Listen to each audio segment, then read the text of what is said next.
Oh, hi Kajornos! Have you read your newspapers lately? Have you ever imagined kung walang litrato ang mga dyaryong binabasa natin? Let's see!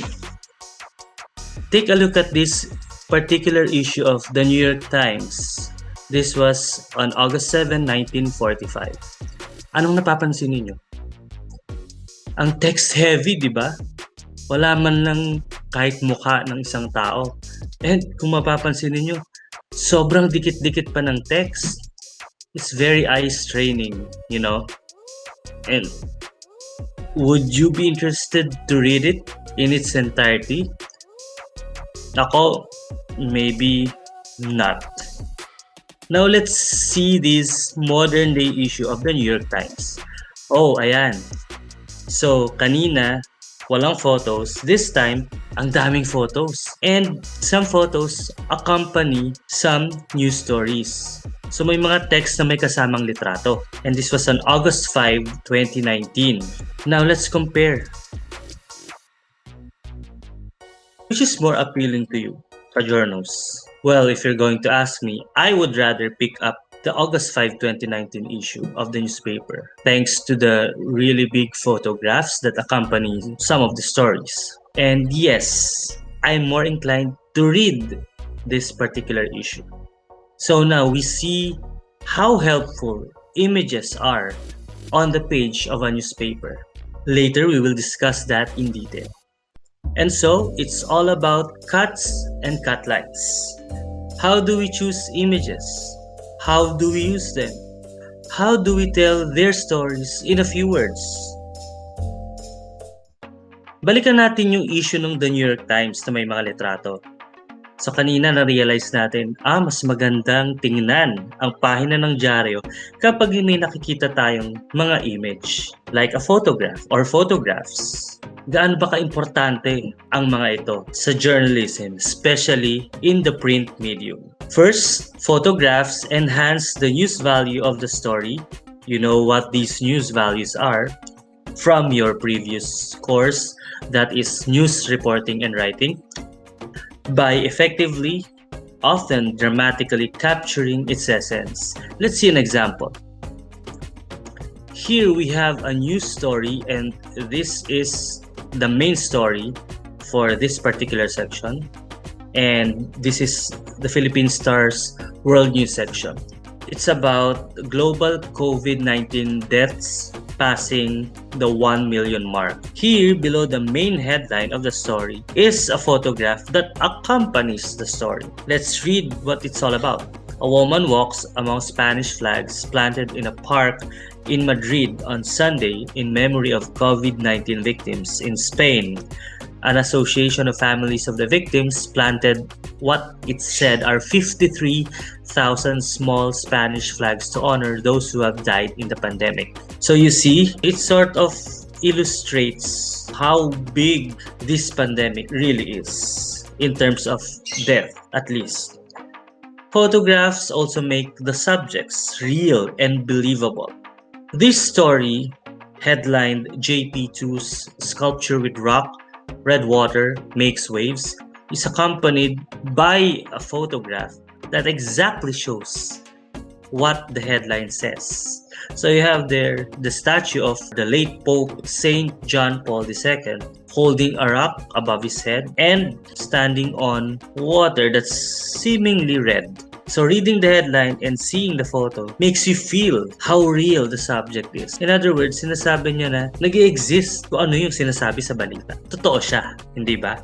Aside from that, photographs bring otherwise little-known faces of people and places to the reader. Kapag nagbabasa tayo ng balita, Meron tayong mga nababasang pangalan ng tao, pwedeng ng lugar, pwedeng ng bagay, na without seeing, hindi talaga natin sila ma-identify or ma-recognize. Kumbaga, nabasa natin, pero hindi tayo ganun ka-familiar because we cannot picture how they look like. And through photographs, we are able to do the other way around. Here we have a new story from the United States about a top Democrat accusing Barr of lying about China poll threat. Reading in the headline Barr and then a top Democrat may make us wonder, who is this top Democrat and who is this Barr? Through photographs, the readers, especially Filipino readers, are able to identify the face to the name. So ayan, nakikita natin ngayon yung mga itsura nila. Hindi man tayo familiar sa kanila, pero alam natin how they look like. For another example, from the Manila Bulletin, this is from the window on the front page to help the readers be able to recognize who these people are and identify faces that connect to the name. Nilagyan sila ng photos. So, we know how Margie Moran, the ex-Miss Universe, looks like.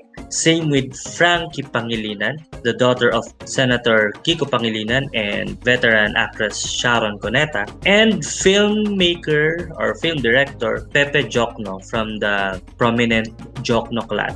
Now for places, here's a really good example, though modesty aside, because I was the one who wrote this article, of a familiarization for readers regarding places in the Philippines. This is a travel story, and since a lot of places were mentioned in the body of the article, hindi natin pwedeng asahan na alam agad ng mga reader kung saan itong mga lugar na binanggit dito. So examples of places na nilagyan ng imahe, the Paway Church, then the seashores in Pagudpud, Ilocos Norte, then the DOST radar or satellite located in the northernmost end of the Philippines, which is in Apari, Cagayan. And then there's a hotel in Vigan City.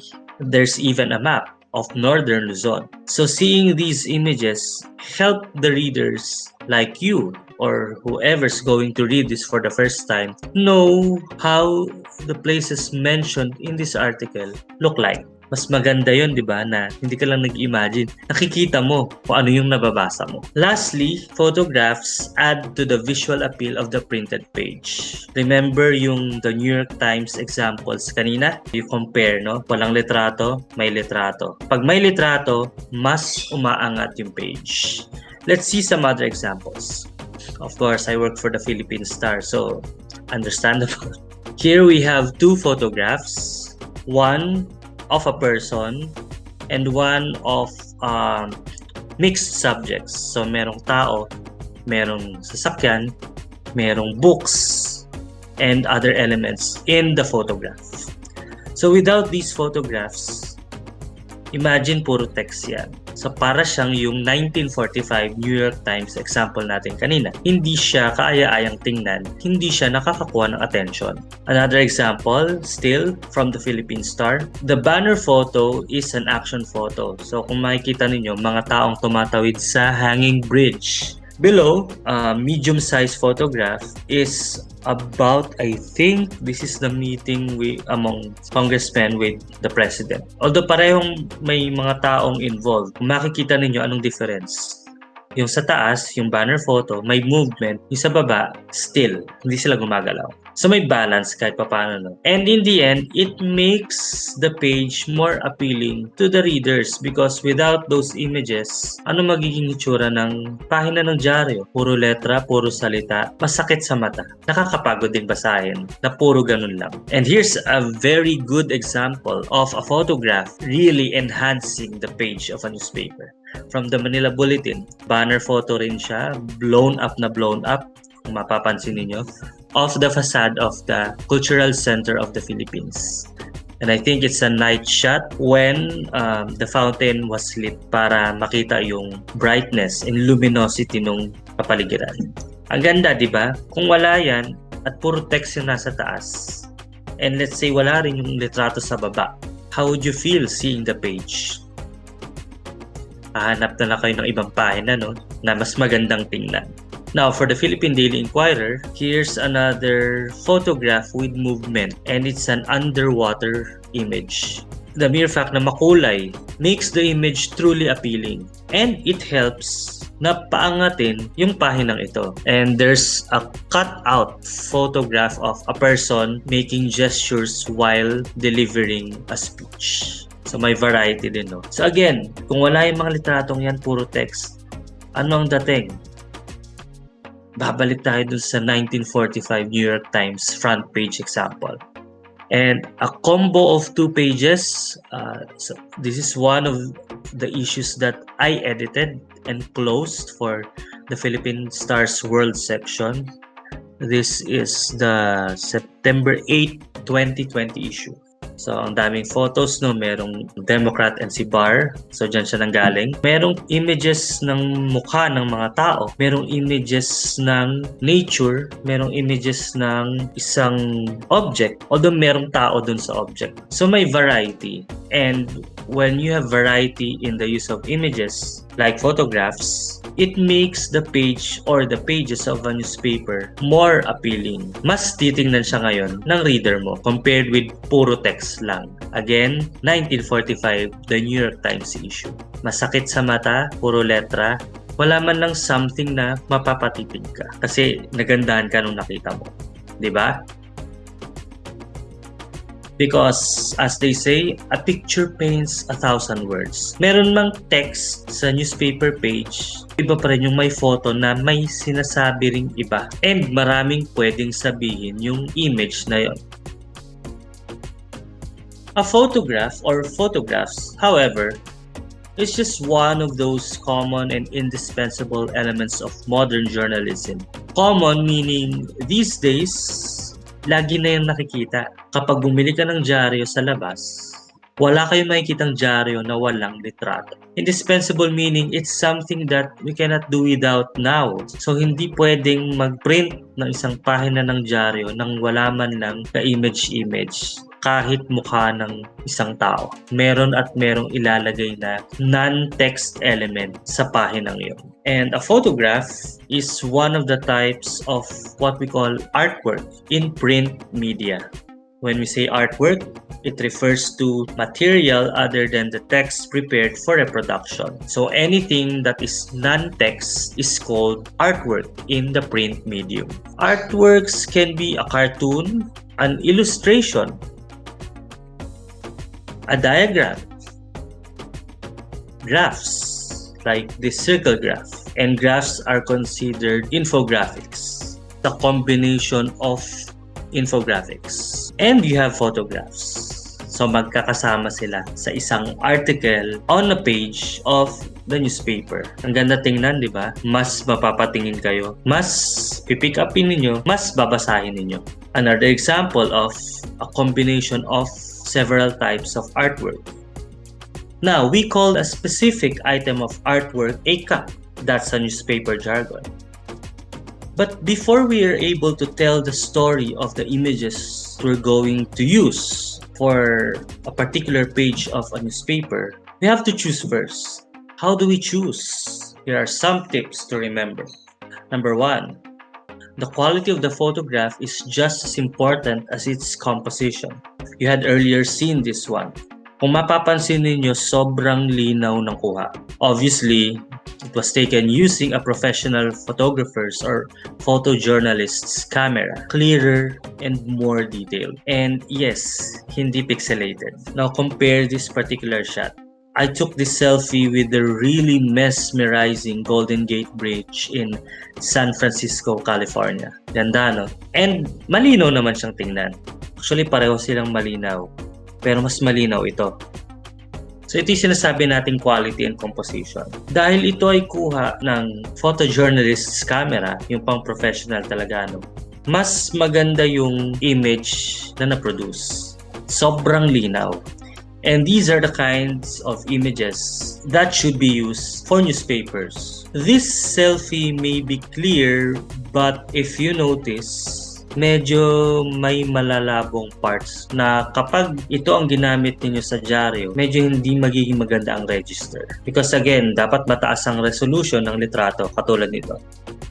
Number 2, you have to consider yung direction kung saan nakaharap yung subject ng photograph mo. And in placing photographs like that, you have to make your subject face toward the center of the page and not outward. So in other words, kung nakaharap siya sa right, do not put that photo sa rightmost part, no? Kasi palabas yung tingin. And kung nakaharap naman siya sa left, huwag nyo ring ilalagay sa extreme left ng page. Kasi palabas naman. That actually depends on the page numbering, no? Kasi kung even numbered yung page, nasa left siya. Kung odd numbered yung page, nasa right. So titingnan nyo pa rin. But again, the rule is make your subject face toward the center. Why? Because readers tend to follow the gaze of the subjects of the images that they are seeing. So kung saan nakatingin yung tao, especially for tao, sinusundan ng mata ng reader yung direction. So kung palabas, edi palabas din yung tingin ng reader. And we don't want that. Gusto natin mabasa ng readers yung content ng pahina ng diary. Let's see an example. We have here a photograph of Greta Thunberg, yung climate change activist na teenager. Kung mapapansin ninyo, yung mata niya ay paganon, pataas na papuntang right. At least from our perspective. From her perspective, papuntang left. Now, wag mong ilalagay itong ganitong litrato sa extreme right kasi palabas yung tingin niya. So, nung ginamit ko siya, paano siya nilagay or nilapat sa page? Here. So, nilagay siya sa left, extreme left na. Tingnan nyo, sundan yung gaze niya, no? Yan. Yan. Number 3, although from time to time lumalabas pa rin to, no? Hindi siya magandang tingnan. So, as much as possible, avoid using firing squad shots in photos. Like this. Yes, lumabas siya. Recently, ginamit siya ng isa sa mga major newspapers. And tingnan nyo naman yung itsura, di ba? Nakatayo lang sila, wala silang movement, para silang babarilin isa-isa. As if in a firing squad. Tama? So, hanggat maaari, iwasan natin tong ganitong shots. Because aside from it being boring, it weakens the look of the page of a newspaper. Hindi siya magandang tingnan na, okay, parang may mga tao dun na ready to go anytime. And yes, the mere fact that there is no movement among the subjects of the photograph means the image is dead. And we don't want seeing dead objects. Ayaw natin ng patay. Gusto natin yung vibrant, di ba? Mas nakakaganang tingnan, mas nakakaganang basahin. Number 4, photos that have a lot of subjects and / or are interesting should be bigger than photos of one person. And yung mga passport or ID picture-like na images, dapat hindi sila nilalakihan.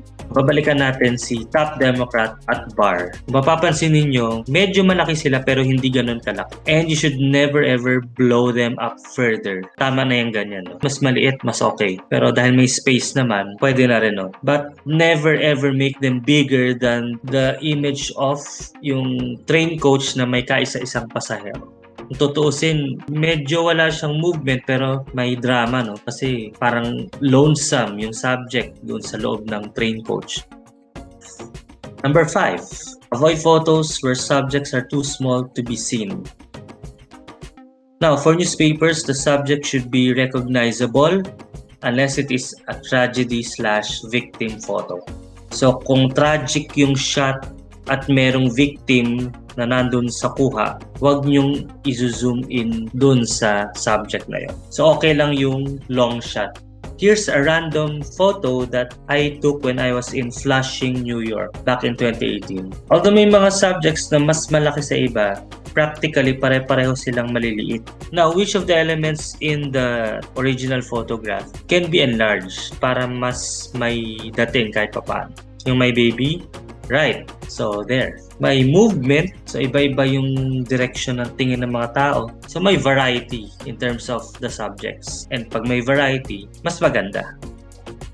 Number 6, go for action or reaction shots. Yung example natin kanina, actually, action-reaction shot to. Ito talaga ma-action. Yung subject na nasa foreground, reaction shot pa talaga siya. it evokes some emotions kapag nakita nyo yan. So yung mga ganyang kuha, mas appealing yan. Kasi makakita tayo ng taong nakanganga or whatever yung ginagawa katulad niyan. Mag-wonder tayo, ano kayo tumatakbo sa isip nito? Bakit kaya siya nakaganyan? So yung curiosity natin, natatap, nagigising, no? And if we are curious, chances are we're going to read about it. Here's another type of reaction shot. And it's a close-up shot of the late US Supreme Court Justice Ruth Bader Ginsburg. So nakataas yung kamay niya. I think papalakpak siya. No? Then nakangiti. Maganda, di ba? Kaysa yung nakaupo lang siya. So lang ginagawa. Number 7, do not forcibly, with emphasis, stretch or sink a photo. So it's all about cropping, blowing up photos, and the like. So merong tamang paghatak at pagpapaliit ng mga litrato. Ayan, ang pangit ng appearance, di ba? So ito, hinatak horizontally. Nag-shrink yung subject. Ang pangit tingnan. Same as this. Ito naman, hinatak vertically. So, gumanon yung subject. Hindi naman ganyan ang itsura niya, di ba? So kung babalikan natin, ito yung normal shot. And we have to retain that normal shot. Pwede siyang palakihin, pwedeng paliitin, pero wag niyong hahatakin horizontally or vertically kasi nga, ang mangyayari ganito. Hindi siya magandang tingnan. Number 8 and last tip to remember, do not flip photos or you will distort reality. Balikan natin yung San Francisco Golden Gate Bridge shot ko. So when we say flip, babaligtarin natin. Parang mirror image. Yeah. And you should never ever do this. Kasi in reality, walang ganyang side ang Golden Gate.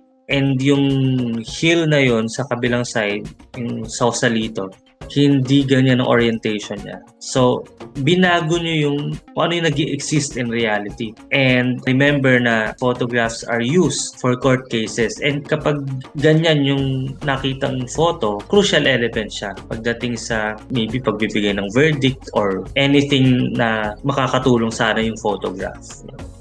Now, let's look at another example of a photo. By just looking at that photo, alam nyo ba agad kung tungkol saan yung photo? Or kung ano yung story behind that shot? Maybe because may mga words dyan, no? So ito, first look, I'm sure maisip ninyo, what? Yes, nanalo siya ng award. Pero hindi naman pwedeng mag-assume na lang tayo forever, no? Kailangan sabihin sa atin. Dapat sinasabi ang mga bagay-bagay. And that applies to using photographs for stories or as standalone elements in a newspaper page. And that's where a caption or cutline comes in. What is a caption or a cutline? It is the heading printed over or under a cut. Pwedeng beside the cut din, no? Mamaya, yung example na makikita nyo ganun. It is also an explanation under a cut. Or the text that accompanies a cut. Example is photograph. Let's see the caption or cut line for that particular photo na tinignan natin a while ago. Let's read.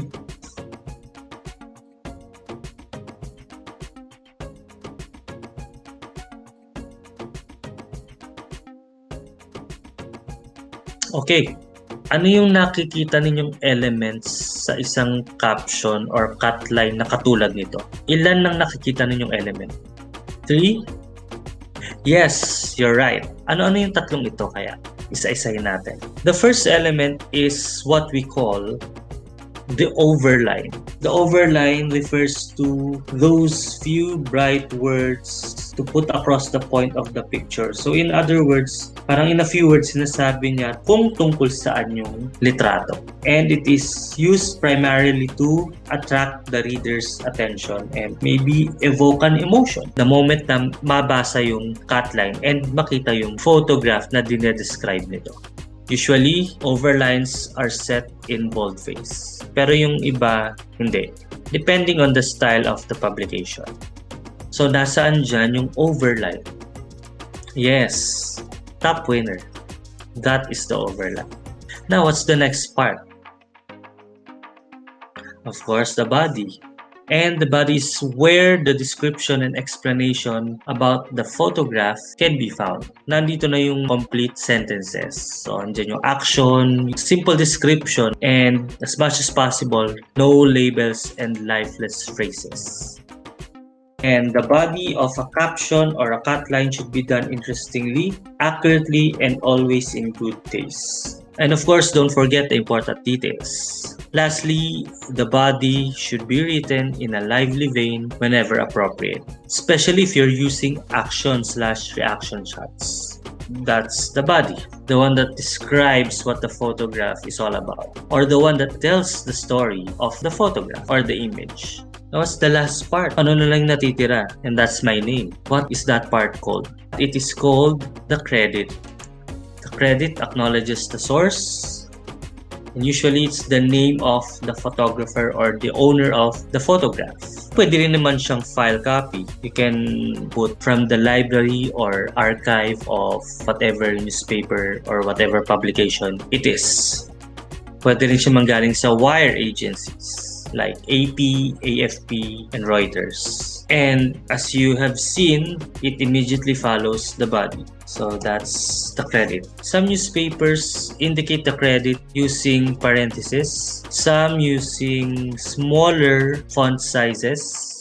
Later, I will show you examples. To reiterate, you have the overline, you have the body, you have the credit. The three parts of a caption or a cutline. Diyan lumabas yung example photograph na yan na dinisect natin. Some newspapers strictly follow or use all those three parts of a caption or a cutline. Yung iba hindi. There are some newspapers na walang overline, diretso sa body, but there's always the credit, of course. Manila Bulletin until now practices the use of all those three parts of a caption or a cutline. So from 2014, 6 years later, ganun pa rin.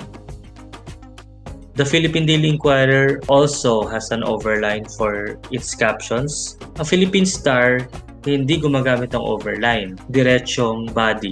And then, always, nandun yung credit after the body. Standard naman yun, no? You have to give credit to the source or to the one who took the photograph that you're going to use. Now, what are the style requirements in writing captions or cutlines? It's the same as how you write the news, no? So you have to mind the spelling, the mechanics, and we only have two, capitalization and punctuation, and then the abbreviation, grammar, titles, and of course the details, no? You have to be accurate, especially with names of persons and or places. What's the general rule in writing captions or cutlines? You have to remember this. Identify the photograph and explain its content. Nothing more, nothing less. So when we say identify, ano o sino ba yung nakikita sa litrato? Kapag sinabing explain, ano exactly yung nangyayari doon sa litratong nakikita ng mambabasa? Now, how do you know if you've written a good caption for your photograph? The APME or the Associated Press Managing Editors Continuing Study Committee put together these 10 tests of a good caption. These are actually 10 questions that you need to answer with all yeses. First, is it complete in terms of details? Nasabi mo ba lahat ng dapat mong masabi tungkol dun sa photograph? Second, does it identify fully and clearly? If you have the names, put the names. Otherwise, do not invent details. It's a no-no. And make sure the details or the identifications are clear. Does it tell when? Does it tell where? So, bumabalik tayo sa 5 W's and H. Does it tell what is in the picture? So, you have the 3 W's already. What, when, where. Does it have the names spelled correctly with the proper name and title, if any, on the right person? Especially if maraming human elements or marami yung tao as subjects in that particular photo na gagawan mo ng caption. Is it easy to read? Baka naman masyadong mahabat nobela na yung caption mo. Hindi na yung babasahin ng reader mo. Keep it short and simple. Don't forget to laymanize terms. Is it specific? Usually, ang mga litrato naman, pagkagaling sa photojournalist, nagpo-provide naman sila ng mga detalye dun sa kuha nila. It's a matter of verification on our part kung tama ba itong mga nakalagay dito sa pre-provide na data or details. And make sure kung ano yung nakikita sa photo, dapat specific yung description. Specific, let's say, what exactly is the subject doing in the photo. Have as many adjectives as possible been removed. Again, we have to be simple here. We have to write succinctly in writing captions. So remove all those flowery words. We don't need them. We just need to tell what the photograph is all about. Just as how we do it in writing the news. We have to tell the reader what happened. Nothing more, nothing less. And lastly, does it suggest another picture? Meaning, kapag tinignan nyo yung litrato, mapapa-imagine ba yung reader or yung nakakita nito ng ibang image? Review?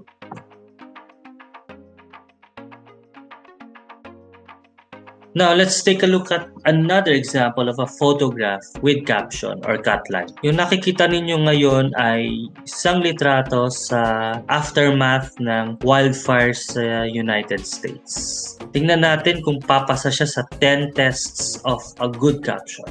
Is it complete? Well, the fact that it was able to describe what can be seen in the image or photograph, kompleto naman yung pagkakadescribe. Does it identify fully and clearly?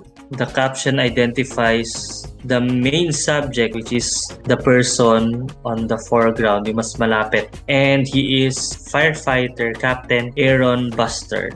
Bustard and not Bastard. And the place where the photograph was taken, and it's in Talent, Oregon. Yung next 3 questions, does it tell when? Does it tell where? Does it tell what is in the picture? Yes. Does it tell when? On Friday. Does it tell where? In Talent, Oregon. Does it tell what is in the picture? Works on a smoldering fire in a burned neighborhood. Does it have the name spelled correctly with the proper name and title if any? So ito may, well, not necessarily title, but sinasabi kung ano siya, yung tao as the subject. In this case, it's Jackson County District 5 Firefighter Captain Aaron Bustard. So merong title, no? Yung captain. Is it easy to read? Well, the fact that it's a relatively short sentence and wala namang highfalutin terms or words. Yes. Is it specific? Oh yes, very specific. You have the day when it happened, the exact area where the photograph was taken or where the wildfire happened, the name of the person,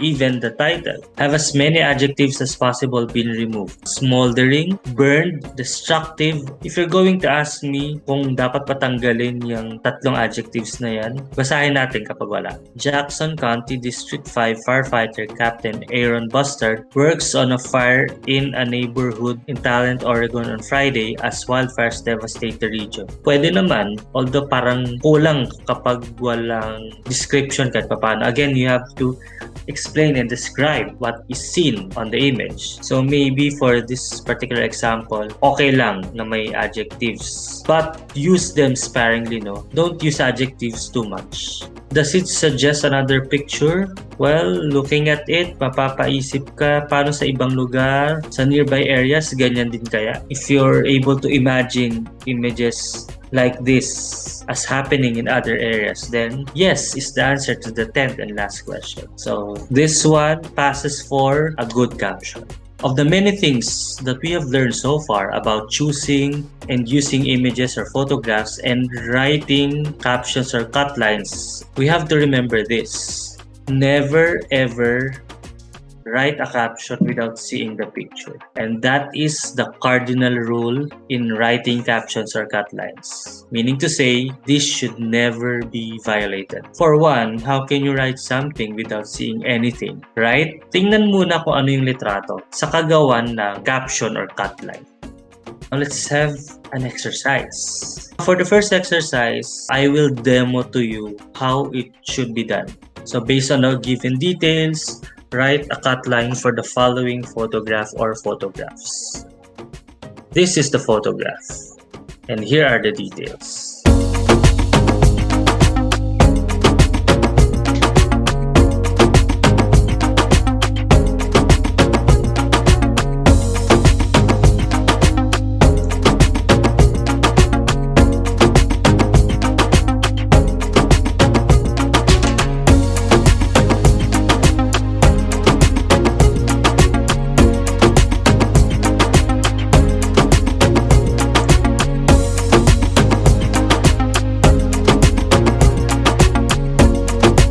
How did I do it? Strictly following the use of all three parts of a caption or a cutline.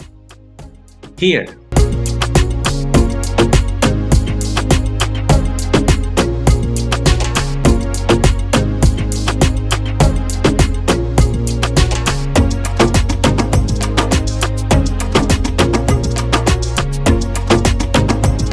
Do you have any question? Feel free to leave a comment and I'll address them as soon as I can. Now it's your turn. For the second exercise, you have to write a one-sentence caption for the following photograph and based on the given details. Here's the photograph and here are the details.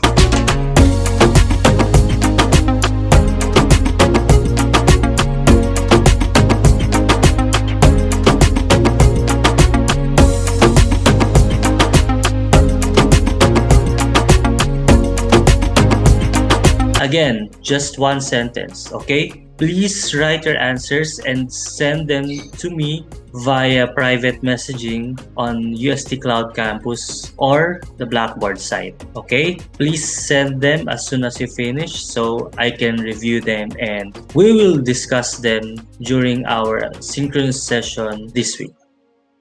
And we're done, Kajournos! How was it? I hope marami kayong natutunan regarding cuts and cutlines, choosing and using images, and telling the story of these in a few words. Do you still have questions, comments, clarifications, or maybe violent reactions? Again, please feel free to make a comment or send me a message and I will address them as soon as I can. Thank you for watching, everyone, and till the next video lesson, Kajournos. Bye!